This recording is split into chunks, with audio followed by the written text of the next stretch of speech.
Bonjour à toutes et à tous, Lionel Sedano, conseiller culinaire chez Bonduelle Food Service.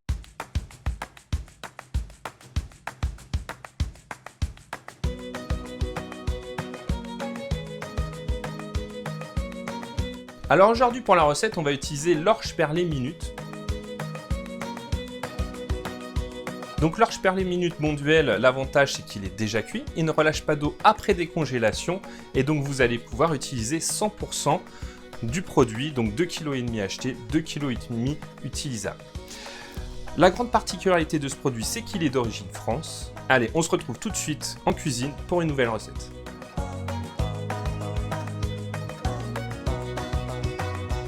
Donc pour réaliser la recette qui est l'orge au pesto, nous allons utiliser notre orge perlée minute Bonduelle, notre purée Bonduelle 100% légumes au pois, du pesto vert, des graines que j'ai légèrement torréfiées,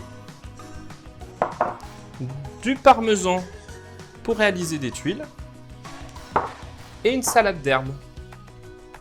Allez, c'est parti pour la recette.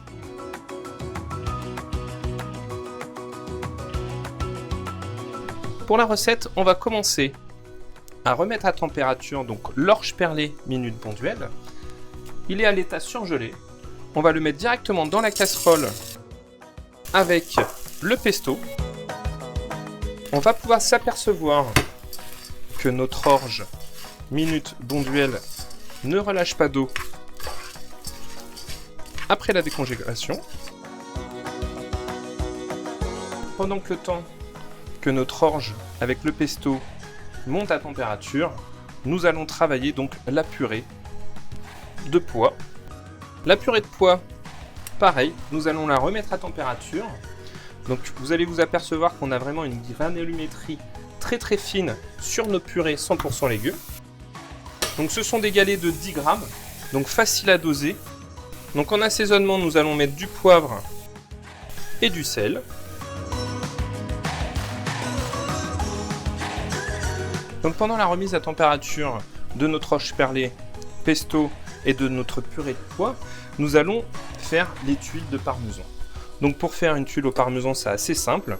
Nous allons prendre une plaque avec un papier sulfu, du parmesan soit râpé, soit en copeaux, que nous allons mettre au milieu d'un cercle, donc bien répartir uniformément dans le cercle, et nous allons mettre donc au four à 160 degrés pendant 10 minutes.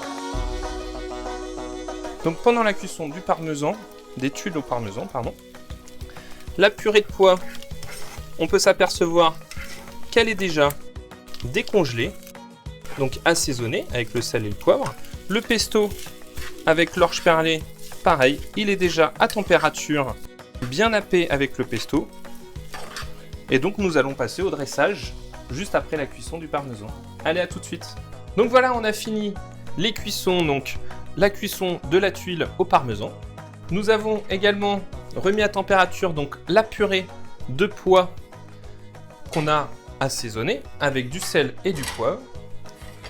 Notre orge perlée qu'on a remis à température avec le pesto. Et donc le dressage, on va commencer par mettre la purée de pois au fond, l'orge au pesto qu'on va déposer délicatement dessus. Donc pour apporter de la fraîcheur, nous allons mettre la salade d'herbes. Pour éviter que ça soit un peu plat en bouche, on va également rajouter des graines torréfiées, d'accord. Qu'est-ce que c'est comme graines là que je vais mettre? Ce sont des pignons de pin, des graines de courge et des graines de tournesol. Donc on va vraiment avoir une mâche en bouche un petit peu croquante qui va être assez sympa. Et donc la tuile au parmesan qu'on va mettre sur les côtés. Et voilà. Donc voilà, on a fini la recette, l'orge perlée au pesto. Vous avez pu vous apercevoir qu'on a une grande facilité de réaliser cette recette grâce à notre orge minute Bonduelle Food Service et également notre purée 100% légumes au pois. En tout cas, je vous laisse aller sur notre site internet Bonduel Food Service, plus particulièrement dans l'onglet Greenologie. Ça va vous permettre d'avoir de l'inspiration, des idées et beaucoup de créativité. En tout cas, on se retrouve très vite pour une prochaine recette. Allez, ciao, bye bye!